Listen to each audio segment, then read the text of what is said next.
you have the volume. I had to record some stuff. There was a flag on that flea flicker. I missed it, too. There was a flag on the flea flicker. It looked like it was pass interference. In the end zone. They must have picked up the flag because when I came back to it, I just sat down and looked up at it again, and they were still at the same spot. So okay, good, because I thought that. And I was, D-Cell probably heard me. I'm like, that's a big, I'm obviously recording stuff and I'm watching, but he can hear me through my mic. I'm like, that's a horrendous call. I thought it was played pretty well. So I think you're right. They did pick it up. And Josh Allen, just a bit of an errant throw there. It was 3rd and 7 for a first down.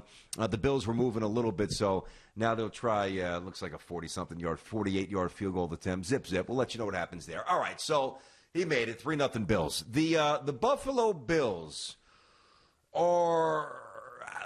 Give me a word to describe them. You could go in any direction. Give me a word to describe Buffalo. They're still percolating. That's a good way to put it, because it's like you have that big pot of water. You stick it on the burner. It's kind of just percolating a little bit. It's not like bubbling yet. It feels like they've gotten so much closer to being that team because of Josh Allen's development. And we've talked about this many times, how he used his athletic ability as a runner to win games when he was young, and it gave him confidence. And over those, last 2 seasons in particular, his first season was a little bit of a struggle, but his last couple of seasons, he's been, becoming more of that traditional player while still utilizing all of that athletic ability that he has. So offensively, you look at them and they look completely different than they did a couple of years ago, but not quite yet. They're not quite that team that you're going to say, this team can win a Super Bowl.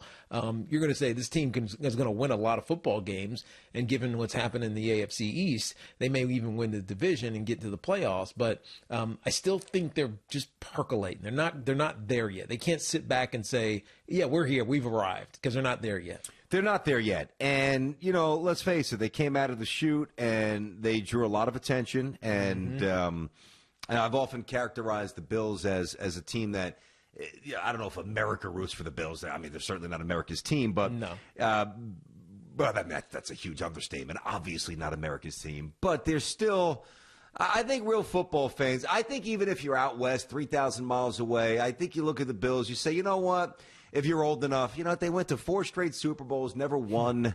It's a tough, hardworking city. There's been some business that has boomed there, so I don't want to make it recently. I don't want to just make it like this blue-collar town. There's actually been some advancements up there in Buffalo, which is great to see. But I think the perception is, you know what, they're great fans, and that's an accurate one. And the weather's brutal, and, you're indoors 8 months out of the year, and they deserve better. That's accurate, too. That's accurate. And they deserve better. And I really felt a great energy with them this year, and I still do. I picked them to win the division. I'm not backing off now, certainly not. But I used the word earlier in the first hour of the show, the term or the word recalibrate, where really there's a lot of recalibrations on a week-to-week basis in the NFL. Like, I'll give you a good one. I thought the Niners were – I'm still not picking them to do anything this year, but I thought the Niners were done. Like, that's it. Too banged up. Division's too good. Rams are better than I thought. Rams will probably find a way to squeak one out this past last night. They didn't. So I've had to recalibrate a little bit. Okay, now how do you perceive the 49ers now? And contrasting that to – and it's obviously slightly higher than it was a week or two ago.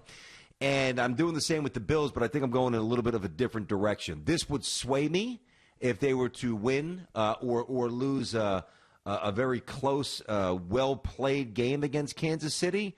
But I'm with you. I just imagine them going against the Steelers defense or the Chiefs at Arrowhead if they had to go there. They're not there yet. That's true. I think that's very fair. But they're coming. Yeah, that's what makes it interesting, because you like teams that do it the right way. You know what I mean? They do. They build with defense, and then they go get a quarterback, and they build some offensive line, depth and consistency. And then all of a sudden it just works, right? So many teams struggle with making it when they're bad for as long as the Bills were bad. Yeah. And again, they made the playoffs one time with Tyrod Taylor, as we all remember, but that was like a blip on the radar, and then kind of went back to, their lower mean. So it gets interesting when you see teams go through a plan and the plan actually works. because so many bad teams can't figure it out.